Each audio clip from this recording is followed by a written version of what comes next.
Here we are. It is June 12th, and we have pollen in the air, and it's absolutely murdering me. I don't know about you. I've never been affected by pollen. Lucky you. Yeah. Wow. No allergies or anything like that? No. Not even to a cat?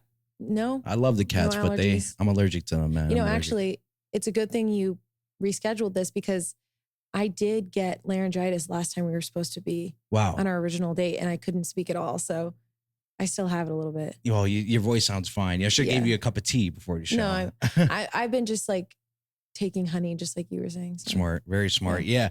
Pollen has been affecting me tremendously. I woke up with a nosebleed today. As I told you, my whole day's been horrendous. It's one sneeze. Once that one sneeze starts and people say, bless you, I'm just like, don't worry about it because it's going to happen at least 4 or 5 more times. And that's just how it is. And then over the weekend, last weekend, we experienced a troposphere featuring official Ricky Rich, Tay Baby, and Garate. And if you guys know about the Atmosphere Lounge, I hope to see you guys because we're on tour right now. We're doing all the atmosphere, you know, the stratosphere, the mesosphere, the exosphere, all of it, you know, just planning these shows, building up the momentum to our Atmosphere Music Festival. So if you were there at the Troposphere, thank you very much. We had a phenomenal time, and we're looking forward to continue to build these experiences that we are doing. And you know, you're very tapped in with media. That is your niche. That is what you do. And I'm very excited for this conversation because I think I'm going to ask you for a few things during the show, after the show, and, you know, we'll continue a communication after this. So here we are for episode 142 of the Middleman Podcast featuring Catherine Colombo. Please welcome to the show. Thank you for being here, coming all the way from Clark Summit. Okay, not too far. Yeah, all right, too wonderful. far. Wonderful. So Clark Summit, you know, so are you from this area originally? Clark Summit, Dalton area. Okay, yeah, because I met you in what is it? Maybe like 2 years ago now at the Magnolia Mixer hosted by Studio S. Shout out Sydney. Yeah. And that was a wonderful experience. I absolutely enjoyed that. Yeah, it was. I think we saw each other at a recent one too. I've only been to the one. Or at least I can recall. I don't know. I think we did see each other at one. Yeah, the first one I went to, I believe so. You weren't at one like recently? Maybe the beginning of the year? Maybe? I think you might have been. Maybe. It's been a hectic year. It's been a hectic year. But from that experience, you know, you just the mixer, you know, being able to be in a room full of creators, you know, people who all have their niche. You know, you and I had a conversation, and your niche is social media management, social media promotion, digital marketing, all of that. And, you know, you had mentioned your company, Muse of Media. And so here we are 2 years later. So why don't you tell me a little bit about yourself, you know, like, you know, prior to getting into this niche, because it's such a unique niche, you know, something for you to want to start a business in. What were you doing prior to handling social media? So prior, ever since I was young, I've always kind of dabbled in creative things and digital things. When I was younger, I had a YouTube channel, and that's how I got into editing. Okay. I would use iMovie, and I would like edit away my little videos, and then I got into all sorts of digital marketing. I also would build websites when I was younger, and got into photography a little bit. So I kind of was in that creative world since I was super young. And then I think it was probably about 2017 when I really took an interest in social media specifically. And I was freelancing and working in-house for a little while, I think until 2022, when I decided to pursue full-time and actually start my agency, which was 21 or 22. And we were doing full service digital marketing at the time. And then I just, as of kind of recently, decided to shrink what I was offering and only focus on social media because it was just too much to offer everything. And ever since I did that, it's been great because I've been able to get better results for my clients. I've been able to find more clients because I'm focusing my promotion for my business on only social media. And I can just put more time and more creative energy towards one area. Whereas before it was like you're kind of stretching yourself across multiple different areas, which I'm sure you understand because of all the things you're doing. So yeah, that's how I ended up here. Jack of all trades, master of none. You know, you were handling multiple, opportunities to give to your clients, and then you found one, and specifically social media. But you had mentioned that you did a YouTube page. I was looking at your bio through your website, and I had noticed that it said you started a podcast at one point. So what was that YouTube page? What did it entail? Okay, so my YouTube channel was when I was really young. I think I was maybe like 11 or 12, and it was almost like a lifestyle DIY channel. Everything is gone, wiped from the internet because it was too embarrassing to keep. I also had like an editing tutorial YouTube channel too, which I look back at some of those videos, they're all private. And I had some good tips when I was a kid. I found some like interesting little hacks using Keynote, the presentation maker on Apple, to do like green screen effects and templates and things like that. But for the podcast, that was later on, and that was in college. I had an assignment in a communications class. Our final was to make a podcast, and mine was, I wanted something broad, so I chose Careers Through the Years, which is what the podcast was called, and I would just interview pretty much anyone, so we could talk about them and what they did, sort of like what you do, and that way I wasn't confined to only speaking about a specific part of someone's career or journey. And I think I recorded more episodes than I actually published, but I think I have maybe 6. Okay. And I interviewed Mayor Cognetti was one of my guests. Peter Berlin, who was an architect. He was the architect for the Apple stores. Wow. I did the previous owner of the Scranton Times. So I did that in only a few months, and then that's when I started to start my business. So I just didn't have the time to do it, because it did take up a lot of time, just finding the guests, actually recording the podcast. I would go to them and record, and then the editing too. All of it was just a lot of work. And I think I would like to have a podcast again eventually, but I think it would probably serve my business and it would be connected in some way. I've thought of maybe doing like client interviews, so I could give my clients some business and promote their accounts, but also give them some content, because I think podcast clips do really well. But also it's a good way for me to showcase the relationship that my agency has with the clients and kind of get a testimonial and talk about their results. So eventually I might start a podcast, but it'll be connected to Muse of Media instead of a separate thing. But yeah. Genius. I like that. that. And so podcasting in that journey, so you went from podcasting into your business. Did podcasting, did it help you mold what you wanted to start to do, essentially? Speaking to those people, learning what they did, so on and so forth. I think it's hard to say, because people gave a lot of great advice.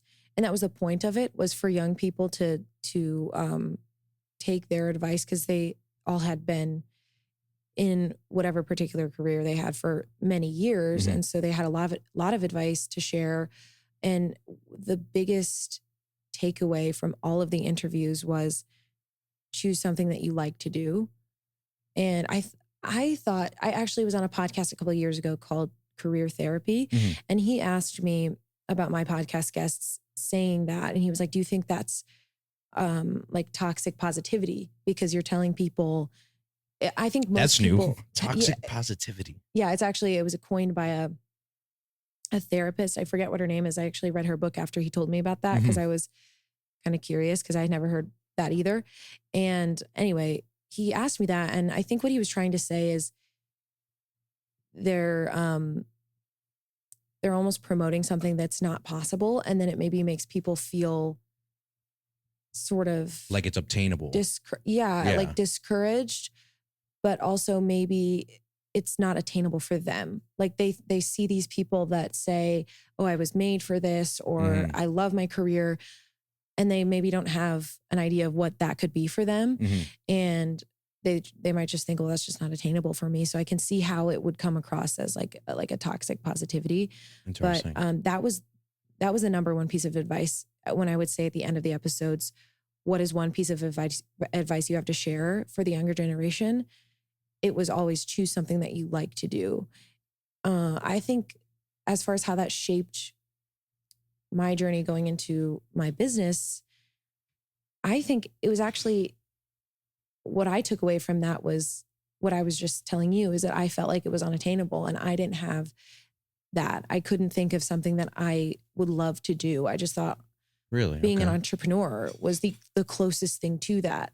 But it wasn't like I couldn't find a craft or an industry that I actually really cared about. And I think that I posted about this on LinkedIn pretty recently, and I had pretty good response from it. A lot of people really liked the post talking about how I was a couple of months ago really burned out, and I thought being an entrepreneur wasn't for me, and I was like questioning everything. And what it really came down to was I was just spreading myself too thin, and I was trying to do too many things. And when I really had success in a lot of different ways was when I focused only on doing one thing within my business, and that made me see things differently. And I think now, years and years later, is finally when I'm feeling like I actually like what I do. I didn't like what I did for years, but I just was like, this is better than something else because I want to be an entrepreneur. Like, I want to make my own schedule. I want to grow something that's my own, but I still didn't actually like what I did. I didn't like what I did day to day. And I finally have started to in just the past like 6 months, I would say. So your day-to-day life operation prior to the 6 months was still within the field that you're working in now, Mhm. but not for yourself. You were freelancing. No, well, I wasn't freelancing at that Okay. point. It was still my company, Muse of Media, but it was just, I was offering so much and I was Mhm. biting off more than I can chew. And I wasn't able to pursue things in the social media world or the digital world or within my own business that I actually liked. There was no room for me to be creative. And now there is, just because I eliminated something that was kind of killing me creatively, I think. Was it like, let's say, like social media definitely helps with the creative backbone. You can be as creative as you want on social media. It's easier to be creative on social media as it is if you're going to be presenting something commercialized, right? Mhm. So like did you do commercialized type of work and you were like, it's not as fulfilling as maybe the social media aspect of it is? So like organic versus paid. Yeah. Yeah, I think so. I'm sure that people that do paid stuff, whether that's paid social media, Mhm. pay per click, traditional advertising, I'm sure there's plenty of people that find fulfillment in that and it's creative for them. For me, it wasn't. And I think, again, that's because I couldn't actually dedicate myself to them. So I wasn't even able to really be super creative. But organic social media, I think the reason why it's so creative for me is because in order for it to work, you have to like really, really dig deep and be Mhm. super creative. And it's also based on the client. So because I'm not working in-house and I'm an agency and I have so many clients that are different and have different businesses and they need different strategies, it kind of refreshes your brain every time you go from one to another. Mhm. And you have to think of new ideas. And that was just something that I couldn't do before, but now I can. Gotcha. Yeah, it seems like you guys are doing a phenomenal job. I took a look at your social media here, and in a bio, it says, you didn't start a business to post on social media.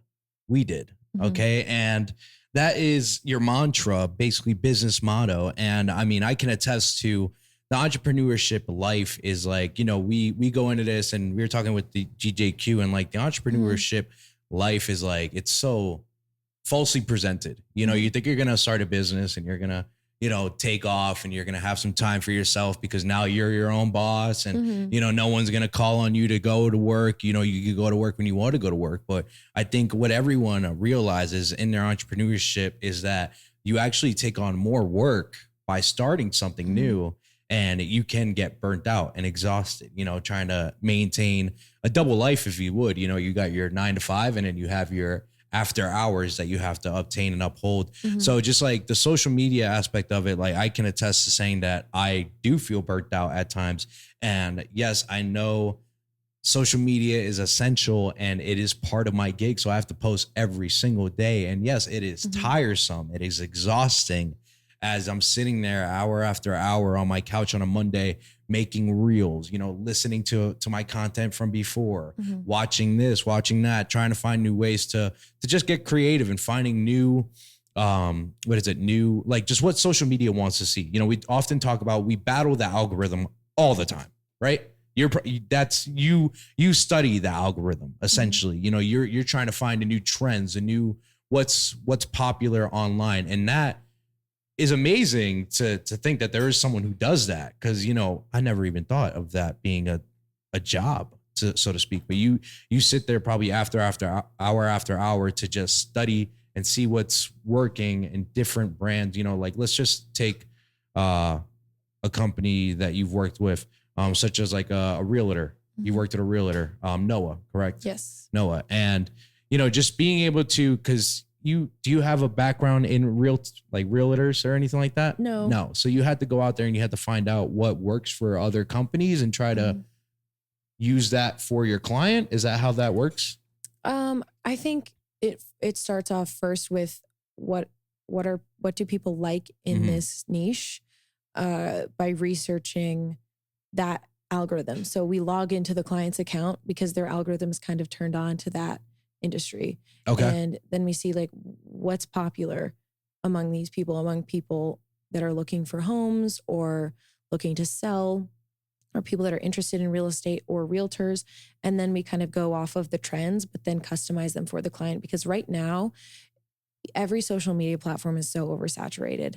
And if you want to stand out, you have to be unique in some way.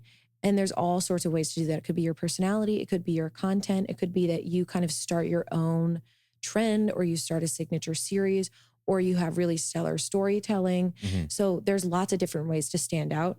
It's just a matter of how much that matters to you, or if you're just interested in having a presence, because there's definitely different types of social media marketing. And sometimes people just need a presence. So it's more supplemental. So they may do others, like in the grand scheme of their marketing strategy, they may do a lot of like pay-per-click marketing or billboards, but they just want to have a social media presence so that if somebody searches them that's local, they are posting frequently. They don't necessarily need to stand out or have some kind of exponential growth.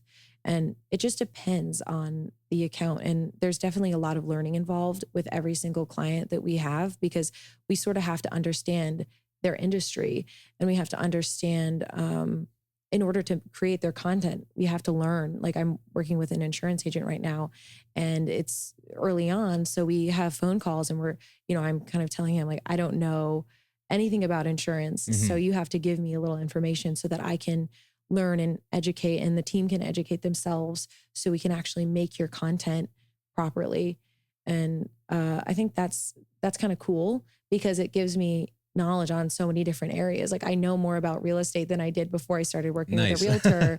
I know more about insurance now than before I started working with an insurance agent, and so on and so forth for all of my clients. So yeah, that's been kind of fun, actually. It stimulates your mind. Yeah. That's so cool. That is actually like really neat. Like, cause I do that right now. Like right now I'm stimulated. Like this is great. So that's, I like to think about how people are just like fired. Okay. Like, and that's what excites you, and that's what you like to learn, and that's what you like to, embark on. And I think that's so cool. It's such a niche, such a unique niche.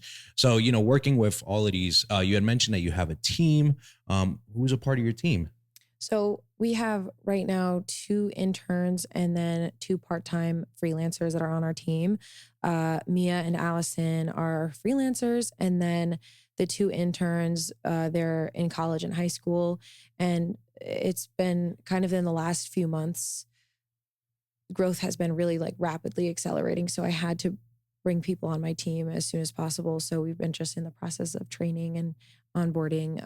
Mia has been working with me actually for over a year now, and she's been a huge part of what has allowed me to scale to this point, because it gets to a point where you've taken on the max amount of hours possible, and you still want to take on more clients. So you kind of give the overflow to another person, and then it frees you up a little bit. And then you get to that same point again where everybody involved has hit their max point. So you have to find somebody else, give them a little bit of the overflow, and then max them out, and it just so on and so forth. So it's definitely tough to scale and grow, especially because, as a growing agency, you're not making a huge amount of profit where you can just spread it out among a bunch of people and like hire people with full-time salaries in an office building, which it is so much easier if you're just working in an office space. Things are so much more productive. It's so much easier to train people. And so I think it's one of those things where it's almost harder in the beginning than it is when you're like a huge company, probably. So I'm just trying to get past this hump right now. But it's been going well. There's going to be many humps. So like, first starting out, you got to find clients. That's like number one. You got to find clients. So what did you do in order to find your clients, and while you're answering this question, I want to see what maybe like, I always say like, we're going to make a turn. So at some point a bunch of clients started rushing in, and now, you're expanding your team. So to start out, would you say you're an introverted or extroverted character? Are you a social person? I don't have social anxiety, Mm-hmm. and I don't have an aversion to being around people, but I also am perfectly content being alone. Okay. So I don't know if I'm maybe like an introverted extrovert or an extroverted introvert. Mm-hmm. I would say I probably actually lean a little bit more extroverted. Okay.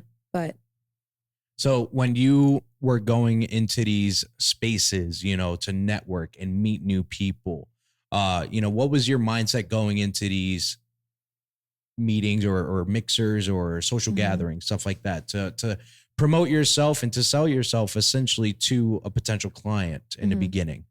Yeah, at first I remember it was really hard, and I was really nervous just because it's a different, I think that kind of networking and communication is a different skill than regular people skills, like regular socializing. And I was nervous for that. And I also don't like being salesy.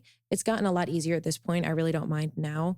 And I actually have fun doing it. But I was nervous at first, but then as soon as I did it the first time, I had fun with it. And now every time I do it, it's just an enjoyable experience. And because it's something different, I don't do it that often actually. And, but yeah, I remember at first it was hard. I would say, because I've talked to a lot of people about this actually that have said like, oh, I could never do that. And I'm just like, you can absolutely do that. You just have to put yourself out there once. And then you realize everybody there is in the same boat and feels the same way for the most part. It's a little awkward. Like when you're, up talking in front of everyone, using a microphone, like everybody feels a little awkward doing that. And it's opened so many doors for me for lots of different reasons. So I just say like, push yourself out there. Don't be worried about what people think. Are you okay? Michael almost, that last episode, he almost fell too. This is like 2 times. I was trying to ignore that. I gotta worry about you, Michael. I was trying to grab the microphone to ask a question and I almost fell. What's your question? I was going to say like, because a lot of people have businesses and they help people, like people paint houses and then they paint the house. But for you, you actually have to like make these people's Instagrams like intriguing. Is there like a big like pressure on you would say? Oh yeah, I would say there's a huge pressure because you actually have to perform. It's like you could be great and have all the knowledge and the skills and produce what they're paying you to produce really well. But then at the end of the day, something like the algorithm is maybe against you and it just doesn't work. I think that what I started doing is offering 2 types of plans. One is a presence plan and one is a growth plan. The presence plan, we just have to say right up front, like there is no guaranteed growth with this at all. And the growth plan is basically like, we will do everything we can to grow your account. And if it doesn't work, it doesn't work. No pressure. We can break it off. And that takes a huge amount of pressure off to say that. It's like, I think at that point, people understand. It's just that what I found is in the beginning, I tried to offer sort of tiered plans. And I would say, okay, we have the basic plan, which is really just about presence. Then we have like the sort of middle tier, which is if you don't want to get crazy growth, but you want to see some organic leads come in, we can get that for you. And then we would have like, if you want to go crazy and like put everything towards this account, we can do that too. And what I had to do was eliminate the middle tier because it doesn't exist with social media. You might get lucky and with a medium amount of work, see results, but it's not going to be consistent. And you're not going to build an asset that way. So we had to just eliminate that and say presence or growth. The growth plan is a huge workload. It takes, like, I would say 40 hours a week for one account. And so you need to basically build a team around that. But it works. Mm-hmm. So yeah, that has been a great way to alleviate some of the pressure by doing that. And then also building a team has been a great way to alleviate the pressure, because when you have multiple people, it just, like, even though I'm in charge of it all, it just helps. Like, especially if you're second guessing something or you just need a second opinion, having other people to do that for you makes a big difference. Mm-hmm. And I would say that's also alleviated some of the pressure. Like, so even though there's pressure in other ways because we're growing a lot and that puts a different kind of pressure on things, that side of it has actually gotten better than it was when I was first starting. So, and I had more time when I first started, but it still was just so much pressure. So yeah, does that answer your question? And on average, about how many clients are you working with maybe on a monthly basis, like to uphold an account or, you know, deliver on a promise or something? How many clients do I have? Yeah, monthly? like typically, I know you had mentioned that, you know, you guys can strike a deal. It could work for this long, and then if it doesn't work, we could break it off. Are there people you have like long term, all year round, maybe quarterly, something like that? Yeah, actually, typically I do 3-month contracts. Okay. And then we can extend it 6 months, a year, but starting out, it's always just 3 months. I think it takes the pressure off for both people involved to not have to commit to something crazy, but it's hard to see any kind of results or anything to go off of after only 1 month or 2 months. Like, you're getting in your groove the first month. You don't even know too much about the business in the first month. And just like I said, there's a sort of learning on both sides too for the client to understand how social media marketing works, especially when you're working with an agency. On average, well, one, I like to say we've never lost a client before in, 3 years of business, which is great. And I'm really glad to say that. And so I'm working on an average with 10 clients per month right now. Wow. That is a lot. Yeah. Okay. Yeah. And there's a team behind you as well. So you had mentioned, I'm sorry, it was Mia and Allison, correct? Mia and Allison. Okay. And 2 interns. I know, I was just looking through your website. You also offer, you guys create reels and stuff like that. Do you ever onboard like a videographer, photographer, or something like that? Or it's only if the client wants that type of high definition, quality? Yeah. If the client needs something like that, we'll just reach out to our network and we'll have them out for a project. I actually just did a drone shoot for a client with Seymour Mac Productions, Mike Brown. And I just contacted him and had him out to the site. But I don't onboard anyone like that because that's sort of what I used to do, where I was trying to have every single team member for every single area, when I would rather just, if need be, go find that. Or if the client has somebody in mind, they can just reach out to that person and we can coordinate a shoot day where we're all there. So coordinating, there's like, you guys do consultations and, you had mentioned it's a growth plan or a presence plan. But it seems like when you go through the website, there's steps to it, right? There's step 1, step 2, step 3, step 4. I have them written down. You really did your homework. I do. Yeah, I do my homework. We had social media, smart strategy management, audit, vision, strategy, and execution. Those seem like the 4, like basically the blueprint. It's always going to be audit, vision, strategy, and execution. So audit. So if you're taking on a new client, what does that audit usually pertain? So the audit is, we look through the client's socials existing, if they have any, if not their website or whatever they're on digitally, we look through and see what their existing strategy is, what their content is, and if we can, their performance, however much of that we can see. And then we'll also do a little short competitive analysis and see what they're up against, either locally or if it's someone that is not local, or they maybe sell nationally, or they're just a brand that a national audience can consume.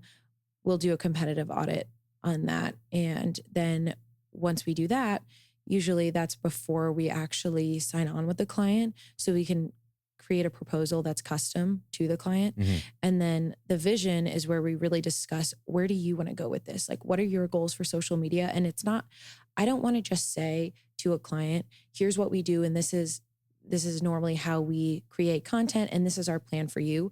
I actually want to talk to the client about what their vision is for social media. When they think about hiring a social media agency, what do they picture their socials are going to look like? What do they picture the experience is going to be like?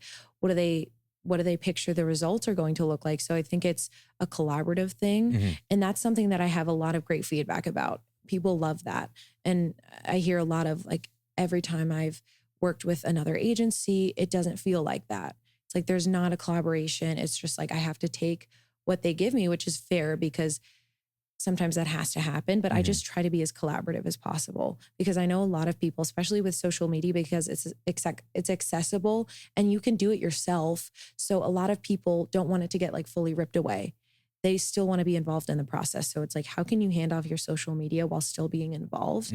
And that's what I try to establish with the vision. And then strategy is once we actually sign on with the client, we'll develop their strategy, and that's ongoing long-term. And then first month, because we usually do everything for a month.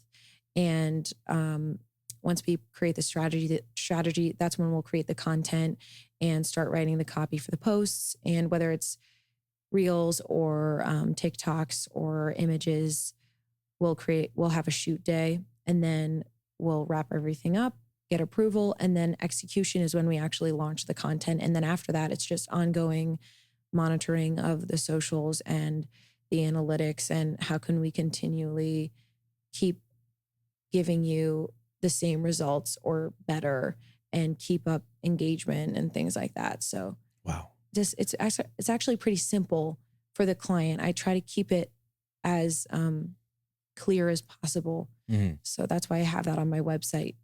Presenting a plan, putting in the strategy, putting in the hours, and taking in the knowledge to learn. And I think what's really cool, especially about the audit, is that you would show a competitive audit to show them what other people are doing as well. And, like, hey, let's try to get you here. This is how we're going to do it. And then the strategy, it changes every time. It's never the same thing over and over and over again. So you mentioned it's like a 40-hour work week. It's like a 40-hour work week, and just the planning of it and then the execution, like, do most clients let your company take over on most of the social media aspect of it, like posting, engaging and stuff like that? Yeah, usually it depends on the plan, but usually it's just once we've been working together and once they trust us and we have a good rapport and a good relationship, they trust us to just take everything over. And it's so much easier that way. It is super time consuming. I think a misconception about social media is that it is easy and it doesn't take a lot of time, and it can take a little time if you want it to, but if you want to make good content that does well, it takes a lot of time. There's so many different fronts that take so much time to monitor and to strategize and optimize. And so I think, that's something that we've seen, is it just like the handoff is bigger and bigger the longer we work with a client. Yeah. And the more clients we get, because then we have more case studies and more results. And I like the case studies. I do like those. You. Yeah. On the page, I think that's very neat that you include those case studies and you're able to show anyone to just see the track record, the work behind it, the portfolio. Also in the Google reviews, I've seen a handful of Google reviews that take a lot of that often mention working with Catherine was great. Being personable and being there with them. I think about the wedding industry with Q. He's like, we're helping them plan the entire thing. Like, and that's what you do. You essentially hold their hand step by step. This is what we're going to do. Let's get it done. This is what I do. Trust me here. This is what I do. And, going into this industry, so you went to school for social media, excuse me, what's the word I'm looking for? Like this was marketing. Your study? Yeah. Social media marketing. I was majoring in marketing and then I dropped out to pursue my agency. So I was, and then that's gangster as fuck. Like that's kind of gangster as fuck. She said, I don't need college. I don't regret that I did that. For a time being, I was worried that people wouldn't trust me because of that, but nobody's actually asked. I don't think anybody really knows that. But I don't care. I'm open about it. Yeah. It's not something I'm insecure about now, but it definitely was when I was younger. I just was afraid, is this going to hinder me? Even though I didn't believe that it was something I needed to be successful. But which I actually love school. I love learning, but it was just, I was so antsy to start my business, and it was holding me back a little bit. Wow. And then I ended up getting a job doing social media in-house anyway. So I think that if I hadn't dropped out when I had, the opportunities just wouldn't have lined up. So Interesting. It's funny how that works. I think that's so cool that you were able to just say, all right, I'm done with this. I'm gonna go start this real quick. And here you are striving, succeeding, year after year, and growing your clientele with the reviews, people definitely giving you positive testimonies, and with the website, the organization of it, the breakdown of it, it makes it really clear and concise to the people reading it. Like, it's like, oh, okay, this is what she offers. This is what they offer, excuse me. And, let me see if this is something that can work. And the consultation, like the calls before you speak to anyone, the call before we do the podcast, those are so important, and it's the same with you, when you start talking to these clients and you start to learn a little bit about them, you start to learn about their lives, their business, how they got it started. There's a whole story behind that as well. Yeah. I'm glad you mentioned that my website looks clear and concise, because I redid it recently because I realized it wasn't super clear. And so I'm glad to hear from an outsider that it was clear and concise. But yeah, I just had a call, one of my most recent calls with a potential client. And we spent almost 45 minutes on this call just talking about, it was great. Just talking about their business and learning about what they do and what their mission is and what they're passionate about, and like what actually matters to them with social media, because every business is different and their values are different, and they'll want to pursue it in a different way and approach it in a different way. Even if I'm saying as an agency, well, we have to do it this way because this is what is proven to be the most effective, I have to actually listen to the client and what they want. And then maybe eventually we can shift, but I try to be as flexible as possible. And in order for me to do that, I actually have to learn about the business and the client, and other than the surface level, what I would find on their website. I saw that on your on the website as well, in your bio. You had gotten a certificate from Meta. Yeah, that was a while ago. Meta has certification programs for social media and their paid ads. And I used to do paid. We don't do paid anymore. We do only organic. But early on, I was trying to do every certification I could, and I did a few. I had them. I couldn't fit them all in that about section, but that was. I mean, Meta is one of the main platforms I deal with, so it was super important at the time that I had that base knowledge, and I had I think it's expired now. Just disclaimer, and I haven't renewed it, but yeah, so. Cool. That was important for me at the time, but I don't think I would redo it now. But I will say, if I had someone apply to work for my agency and they had those certifications, it would make me really happy, because it would show me that they really went as far as they could with social media. Because it's like there isn't really social media degrees. It's just marketing or PR or advertising, but there isn't social media degrees. So. And it is definitely different. Do you think they would make a social media degree in the future? I think they probably are already doing that in some way, or maybe making something that's more tailored to social media, or like a minor or some extra courses. I think I've seen that places, but it's definitely not a widespread thing at universities that's to make a social media. But yeah, as marketing changes, I think they will definitely make social media or digital marketing more like than social media a major. But I don't know. Maybe it's more of a trade, and that they won't. Maybe it'll be like a certification program after or something. Understood. But you often mention organic, to make it organic, and not paid ads and stuff like that. How important is that to the client and to you as a business to have organic source of, testimonies, to make it all organic? Yeah. So with paid can serve you really well if that's what you need. It just depends on what you need. But organic, is super powerful because it's authentic. Like you can't build the same kind of audience you can by putting out a paid ad. You're just trying to get your business out there or get an event out there. Mm-hmm. But when you build something organically, it's so real and so authentic, and your audience is actually invested and engaged. You don't get that with paid. You're building an asset when you do an organic social media page as opposed to just doing paid, even through social media or something else. So I think that what you see with the digital world, when we just had websites, basically, it was real life and then it was websites for a business or their brick and mortar and then their website. There was nothing to kind of bridge that gap because websites weren't super authentic. You didn't have a connection with the business owners or the team or the business. But with social media, you can kind of bridge that because you can make it authentic and not so serious and connect to the audience directly, speak to them in the comments or in the DMs. And it's also, it doesn't have to be real life. So I think that that's what's really powerful about organic is that you can do that. And that's something I focus on with my presence plans, especially because if you're not looking for growth, the least we can do is create a really, really authentic presence for you that's going to make you stand out among your competition, especially if you're local. Mm-hmm.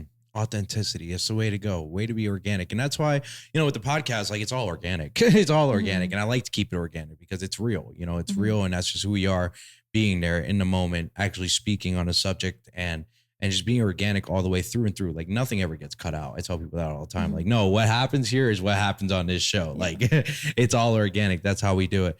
And so, you also have the BTS as a part of, when you're doing these shoots, and having that aspect of the video and the organicness. Cause I saw on your website, I really did my research, A-roll and a B-roll. And I didn't even know they called it A-roll, but that makes complete sense. And then the B-roll, and you even went to break down, what B-roll is for people who don't know what B-roll is and the benefits of it, whether it be you tripping over your equipment and almost falling, that's stuff. That's great stuff. Yeah. People want to see that, it's not all a perfect world.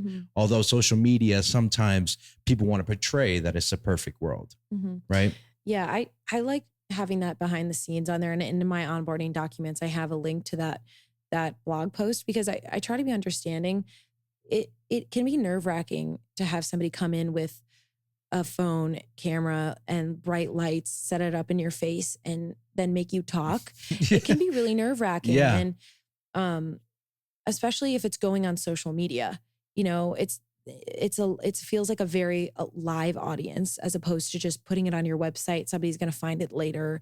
And I think I try to be understanding and give people as much information up front as possible so that they're not uncomfortable or hesitant, because that is really the way to go with social media, is doing video content. So it's best to just give people as much information about it as possible and show them the behind the scenes of what the process is like, and that it's like relaxed and funny, and I might trip over my stuff. And, but yeah, and I do hope that helps people feel more comfortable.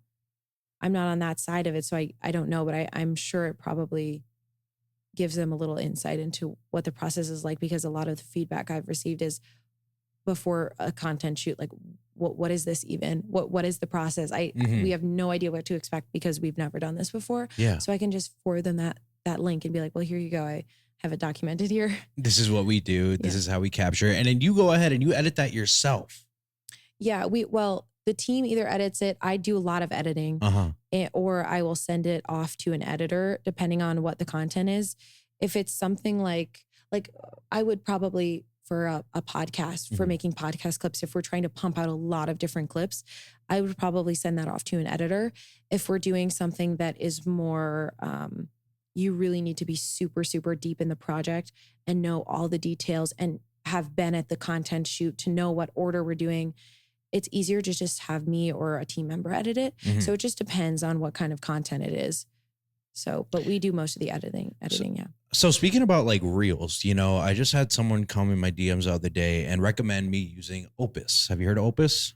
I have heard of it, and I can't remember what it is. It is a AI reel generating thing here. Yeah. Okay, so basically for me, I would submit my video to this AI program. and this program will pump out 10 reels, and it will actually grade them between 1 all the way to 10, and it will give you a detailed reason as to why they think that reel is number one, and so on and so forth. What is your take on AI and things like that for for just marketing and social media? Do you use it yourself as a tool? Are you against it? Are you for it? What's the word? What do you think? Okay, I think there's a lot of different answers to that. So one, I would say AI for creating content. I think if it's nested within the process, it's okay. And if it's throughout the process, but if you're just using AI to pump out content and you're not touching it at all, you don't have a hand in it other than maybe filming it, I think people will pick up on the inauthenticity of it. And that it was generated. Yeah. I mean, if you really want to grow, you should be trying everything you can to stand out. And that's not helping. I just don't think it's helping. Hit that bell for me one time, please. Yeah, there it is.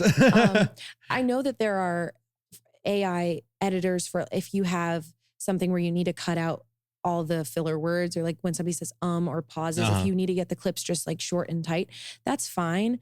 I use AI that's integrated within like CapCut, for example. There's you can enhance the voice or remove the background noise. That's AI, and that's fine to use, and that actually makes your content better. Agreed. But most of it is me manually doing it and me typing on the computer, or a team member doing it and using their brain. I think the issue comes when you're using AI like a brain. You shouldn't be using it like you're like a disembodied brain.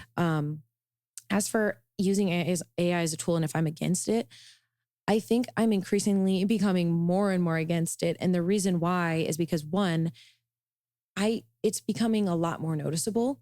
I don't know if that's just because you can pick up on it more, which is almost comforting, because I think a lot of people are worried, how are we supposed to discern what's AI and what's real? I think if you see enough AI and whether it's video or photo or copy, caption. Yeah, like you will, at least I can tell. I just can. And maybe that not everyone is in the same boat, but for me, I think that you might not like a piece of content, or it might not resonate with you and you don't realize why. But I think the reason why would be because it maybe was written by ChatGPT. The caption was written by ChatGPT. There are times when it's great and it can write good copy, or it can come up with really great ideas, but I just don't like leaning on it too much. It's like when we are trying to come up with a strategy or trying to write copy, we should be, turning off devices, using our brains first. And then if we want to use ChatGPT for, to analyze it or something like that, that's fine. It's becoming a problem, I think. It's becoming a problem, and it's sort of sucking the creativity out, because you're brilliant. You're brilliant. Keep going. Keep going. Well, I mean, I understand it is so tempting to use if you have to write 10 captions, you just want to have ChatGPT write them because it can. Yeah. But I try not to do it, and I try to encourage my team to not rely on it. I'm okay with using it. I just don't want to rely on it. Because then it's like, you take that human aspect of it. You take that organicness out of it, and it's so like for captions is one of the things that I see often with captions is people use ChatGPT, and it's so easy to tell just by the format of it, just how it comes long out. hyphen. Exactly. I'm like, all right, guys, like we obviously know you use AI. Although like the other day I used AI for trying to represent something that you can't really see, such as the stratosphere. I really was like, hey, if you wanted to, do a night, pop-up night, blah, blah, blah, how would you do it? And he gave me a great template. I was like, okay, I see how we can do this, and then you add the human aspect of it. Like, okay, like let's start looking on Google and seeing what else we could come up with. But that's neither here nor there. Talk to me about brand integration. Okay. Brand integration. That's something that is a part of the media aspect of it. What does it mean for the people who don't know? Yeah. Well, first I'll outline our three main services, which is social media marketing and management, kind of one and the same, powerful content creation, and brand integration. So brand integration, that's something people have the most questions about. Like, what is that? It doesn't seem to go with social media. It seems like an off thing. The reason that that's part of it is because every time I would start working with a client, what I would realize is most of them didn't really have branding at all, or they didn't have built out branding. So we would have to go and create a brand kit. And I just started making that a service because it kind of needed to be, because we were doing it anyway. Elaborate on that. I'm still kind of like, all right, let's use a Middleman Podcast as an example. Okay. So branding. So like, what do you know what your color palette is? Do you know what all your hex codes are for when we're creating content in Canva? Do you know, like, do you have that built out? I know we could pull it from your logo, but it needs to be more than that. It can't just be like what the colors are in your logo. What is the typeface that you use? And that's just the visuals of it. Then I get it. I'm starting to get it. Yeah. I got you. Then there's brand guidelines, your brand strategy, your brand voice. I mean, it goes so far, and that's super essential in social media. It's just totally integrated with content creation. And like, how do you write captions and make them fit the brand? That's branding, you know? So we had to have branding integration be a service because most people didn't have that existing. Yeah. So. Wow. Yeah. Am I doing that without even knowing that I'm doing it? I might be. Most people are doing it a little bit. Yeah. But it's just not as robust as I think it could be to be super successful. So we have brand integration. We have powerful content creation. Is that what it is? Or powerful content? Or content creation, powerful content. So that is the shoots that you do, correct? Yeah. It's kind of all encompassing of the shoots. So when we actually get the content, but also planning the content beforehand, the trend research, how we're going to actually fit it into social media, editing the content, and then what is the posting strategy? So like that, I consider the content. And then social media, that's just mostly back end stuff and the strategy side of it. And then the management and the day-to-day. And then the branding integration just kind of fits in with all of that. It's all intertwined. I don't think you can separate it.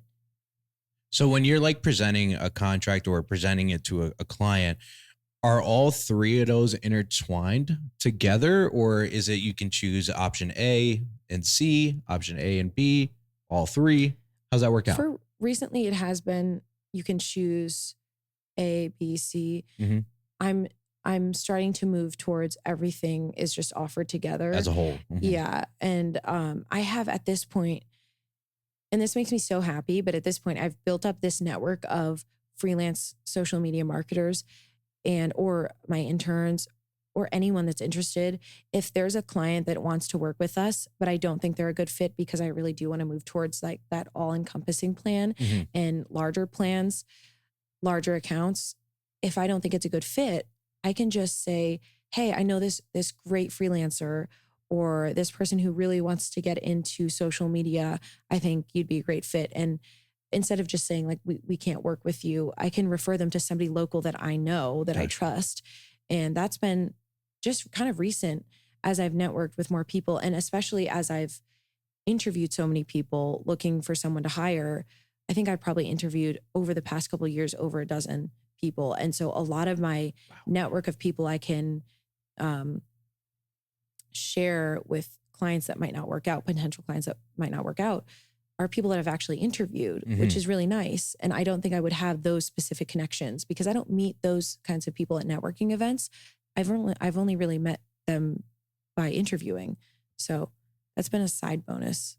Love it. Love it. Let's get into tea time. Not brought to you by, but inspired by Arizona Iced Tea. So cheers, my friend. Let me get into this. You have it? Yeah. It's up to you. You don't have I've never shaken mine. I didn't know that you're supposed to. It's something everyone says that. Yeah. It says right here on the bottom where this thing is, it says shake well. For some reason, it's like, this to me seems like a carbonated drink. I know it's not, but You're right. You didn't get it everywhere. Cheers, my friend. Welcome to Tea Time, not brought to you by, but inspired by Arizona Iced Tea. We're going to pick a question out the pot. See what question we get today. I know there's a handful in here, so Catherine, if you would, please pick the question and then pass me the paper so I can read it aloud, please. This is a real teapot. It is a real teapot, pass yes. You the paper. Thank you. And here we go. Let's see. The Tea Time question of the day is, this is a great one. How would you rate your self-confidence? That is a Tea Time question of the day. How would you rate your self-confidence? Michael, I want you in this one too, please, if you don't mind. I would say my confidence it depends on the situation. I think right now my self-esteem is probably like a 9, but my confidence definitely fluctuates depending on the situation I'm in. Like in the beginning of the podcast, Yes. I was probably not that confident because I've never been in this situation before. And other than on a podcast over Zoom, which is totally different. So I would say it depends on the situation I'm in. So in your work then, let's just put it to your work. How's your self-confidence in your work? See, that's hard too, because there's so many different aspects of it. I would say my confidence in my work is probably about an 8. It just, I'm constantly learning though. So it's like, I don't want to be like a 10 because it just depends. I do new things all the time. I learn new ways to create content all the time. And as I'm doing that, I might not be super confident because I've never done it before, or I'm not sure it's going to work. So I would say like in general, I would rate my confidence at an 8. I think you're doing a great job in this podcast, by the way. I don't think you're having any like self-confidence issues at all. Like Michael and I, we've seen some guests we like really tremble a little bit, but no, right out the gate, extremely clear. You know, you're vocal, you're doing great. Your self-confidence is up there. Thank you. My self-confidence. How's my self-confidence? As you said, I think it depends on the situation, but we'll aim this question maybe towards our niche, okay? Self-confidence in podcasting, I would go ahead and because we want to be humble, I'm going to rate myself probably as an 8 as well. But realistically, I tell myself all the time, I'm the man. I'm the freaking man. You know, I'm the middleman. I'm the guy who does it here. The podcast of Scranton, our self-confidence is really high. You need something to get done. Come talk to me. I'll figure it out. Like I'll talk to someone. Like I'm one of those guys that if I tell you I'm going to figure it out, I'm going to figure it out. You know, I just always have had that instillment in myself. I love solving puzzles. Okay. So you give me a problem, it's a puzzle. All right. Let's figure it out. I feel self-confident enough to be able to network my way into the conversation, to talk to the right people and get what needs to get done. And I will try anything until it's a no. Okay. Once it's a no, it's like, all right, well, at least we tried. And I think, you know, I'm not really too shy to go up and speak to someone. And, you know, like just the other day, the Rock 107, Rock 107.1 or Rock 105.7, the radio guys were out here and I needed to ask them to use their parking lot for one of these days. And I was like, you know what? I'm just going to go up to this guy because he's coming out in a Hummer and I'm going to say hello and I'm going to introduce myself and I'm going to mention that I do this and I do that. And I would like to talk to him about podcasting and stuff like that. And he gave me his card and he's like, we're looking for podcasts. And I'm like, cool. Oh, nice. Would you look at that? You know, it's just my self-confidence in approaching people is strong. It's very strong. You know, I feel pretty good. So I'm gonna go with 8 out of 10. Michael, talk to me, buddy. How's your self-confidence? I guess it's for if it's your niche. I would say like a 10, honestly. Like really? Like my confidence. I'm so excited. I feel like I have the confidence if someone wants me to do something for them, create them something, because I'm just so excited to try to like impress them or something.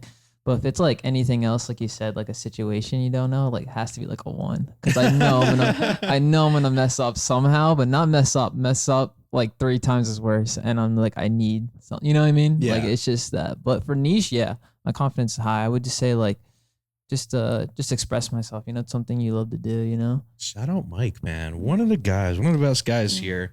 And cheers to Tea Time. Not brought to you by, but inspired by Arizona Iced Tea. We're gonna get back into the convo. And so here we are. You know, you have a LinkedIn. I don't have a LinkedIn. Okay. But I hear it's extremely important. Okay. I hear that it helps you tremendously. And probably in your field, I think you have like 551 followers or something that I saw. I was like, that's a pretty solid LinkedIn, in my opinion. I have something like that. Yeah. Over 500. That's great. And that's like just like a social network for businessing, correct? Yeah. I would say the reason you should get a LinkedIn is just because people like the Rock 107 guy. Yes. He's probably going to look you up and he'll probably want to see you on LinkedIn because it's just a clear way of presenting information about your career so far. And it just puts it all right there rather than somebody having to go research in like 5 different areas what you've done or like listen to something that you're explaining your story. It's just an easy way to get a picture of who someone is professionally. So I would say you should start a LinkedIn and it's also, you could post your podcast clips on there. They just started a video area, which was not a thing on LinkedIn, or at least like vertical scrolling video. You could post videos, but so you might try that out and see see what kind of feedback you get from it. How has that helped you as an entrepreneur, LinkedIn? Oh, it's been great. It's gotten me so many connections. Like I said earlier, I made a post about how I was focusing only on organic social media, and that so many people reached out to me after that. And a lot of clients will sort of be doing their due diligence and researching the website and the Instagram, but they also want to see who I am. So they'll go visit my LinkedIn. All of my team members, I have linked their LinkedIn underneath their about sections on my website. So it's nice because then you can kind of get an idea of who someone is professionally, I think, without doing too much work. Gotcha. It's like your professional, it's like your Facebook, but professional. Yeah. Got it. Pretty much. Okay. I should look into LinkedIn. So, do you have something? Yeah, I was gonna say, like, do you have like an account where you're very proud of, like it really worked out, their social media, like really worked out, you're like, this is like my heavy hitter, I would say. Client testimony. Yes. Yeah. So I have a relatively new client right now. The account is called Mansion on Waverly Hill. And we started their social media from scratch 2 months ago and combined on TikTok and Instagram after, I think it was actually under 2 months. As of right now, we have nearly 60,000 followers from scratch. Wow. 60,000. My goodness. Yeah. And it's still growing. I think we got 6,000 just today. And what's their 7,000 today. What's their product? What is their business? So it's a historic mansion in Waverly, PA that is being restored and turned into a home bed and breakfast. And so people just love following this transformation. And it's actually been really, I mean, I knew that this was a popular category of content, but people are very enthusiastic about historic restorations and just like DIY restoration type projects. So their response has been really amazing. And we've created a lot of content so far in under 2 months, but it's been content that I'm really, really proud of. And we've tapped into storytelling a lot more than I have with any of my other clients. Awesome. Which is like huge on social media right now. If you were to ask me one thing that you should try to focus on social media for your business, it would be storytelling. That's kind of the way to set yourself apart because, you're not just boxed into a trend. You can tell a story any way you'd like. Yeah. You can write the story any way you'd like. And it's your story. So it's unique to you. That's the way to stand out right now on social media. I think people are getting a little tired of like the brain rot scrolling stuff and they want storytelling. I think it goes back to, this is kind of off topic, but people like after COVID, when the movie theater like died, I think people started craving stories and like film, and all we have was social media and YouTube. So I think that's coming back on social media because people are craving that because we were missing that, So yeah. I like that. Storytelling is a niche. It's what you got to do. And so for people trying to get into the business, especially just fresh, not even going to school, maybe do something like you did where they started going to school, but then they were like, you know what, maybe I don't want to go to school. What is some of your advice for them, just to get your foot in the door? Because I feel like it's all clientele based and that is extremely hard to build your own clientele and to be able to, present to them a vision and tell them, hey, we're going to execute this and get it done for you. Like, what is your advice to people who are starting out in this industry? I would say you have to get your foot in the door in some way, whether that's going to networking events or working in-house for a time. And you have to work really, really hard and you have to be super responsive and you have to be super, super dedicated or else you're not going to get far because people aren't going to share your business. Like even if it is, I would say like the results part of it is really hard and sometimes it's unpredictable and it's not, your fault if you're not seeing crazy, amazing results. But what's going to stand out and what you do have full control of is how you treat your clients or how you work with people. If you're working in-house, how responsive you are, how creative you are, how dedicated you are. So I would just say like work really, really hard and try your best to stand out. I think it's like pretty easy to stand out right now because a lot of people are unmotivated. And I think the reason people are unmotivated is because a life that a lot of people want or their dream life feels unattainable. So people are just unmotivated. So I think right now it's super easy to stand out. And remember that getting your foot in the door might involve networking or impressing people that are of an older generation. So you have to remember what is appealing to them. Like dressing well is appealing to an older generation. So you might have to do that. And being really polite and respectful and like introducing yourself in an email and things like that. I would just say maybe act in a way that is annoying to you, but it will pay off. Like I know people don't want to do that, but it does pay off and it will get you places. I get that completely. Because who started off emails as per my last email? You know, like that's just like you have to do it that way. You got to keep a professionalism to it. It's all about keeping a professionalism. You know, in my business with Atmosphere, you know, we have the Bill of Rights, the Constitution, if you would. And number one on that is professionalism. Always remain professional, no matter what setting we are in. We got to remember that when we are putting on our events, people are going to turn to us. So if you are not professional, it's going to create some turmoil. So, you know, professionalism is number one for us. Now, I want to do this little fun activity just because I wanted to get your input while you're here. What's your take on the Middleman Podcast? How am I doing on social media? I would love to hear what you have to say about it. Actually, when I reached out to you on Instagram, it was because I just randomly saw your pod. Like, I think it was in the Reels feed. It was served to me. It wasn't even in my followers section. And I was like, I don't even know if I knew it was yours at first. I just thought it was like a huge podcast because I really liked the quality. I liked the way the clips were edited. I think that as for your strategy you have right now, the clips are definitely great. It's hard because I don't know what your results are. Like, what results are you seeing with posting the clips? Like, are we talking on a weekly basis? Are we talking a 30-day insight right now? I would just say if you were to look at per post, what is your average reach? Are you reaching a lot of non-followers? What is the percentage of non-followers? I'm reaching more non-followers than followers. Okay, good. That's for sure. That's good. Yeah. And do you get a lot of DMs from it or followers from it? Yeah, I get a lot of DMs. I would say every podcast, steady growth, continued growth. Every podcast, at least 1 to 3 new followers. You know, new people sharing people don't even have to follow me, but they're going to still share it, you know, with the collaboration of each person that I speak to, you know, each person I speak to, I'm like, hey, I'm going to give you let's do a collaboration. You know, let's have your audience see it, my audience see it. And on YouTube right now, like our reels are hitting, they're doing phenomenal. Our reels are like getting like over 1,000, which is solid. Like, cause I remember like seeing them at like, you know, 50, 100 and then so on and so forth. And then like our reels now, just because I've been like trying new things, you know, one of the things that I changed was doing the full screen reel. Cause I used to have it as a 3-part thing where the top and the bottom was blurred and then the middle was just the middle. And then you had captions at the bottom and something at the top. It was a lot. And I was like, it's kind of a lot here. I like the way you're doing it now. I transitioned it. Yeah. And I'm glad we transitioned it. And I just saw that I've industry standard is this form of captions, you know, people put captions a certain way, but like in podcast industry standard, like I've been seeing it, like everyone's doing it this way. Right. And I'm like, okay, it looks neater. It's more engaging. So I finally found out how people are doing it. And I'm like, oh, cool. So now we're going to use it for ourselves. And we've been using it and it's been helping TikTok. And I was so against TikTok and I still am. I post and ghost on that. That's like kind of my thing. I just post and ghost on it.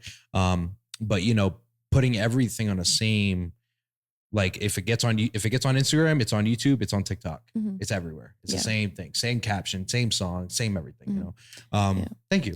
I would say creating content that is native, not only to the platform, but to your industry is super important. Like you were saying about the captions, even though that's a small thing, I'm sure it made a difference.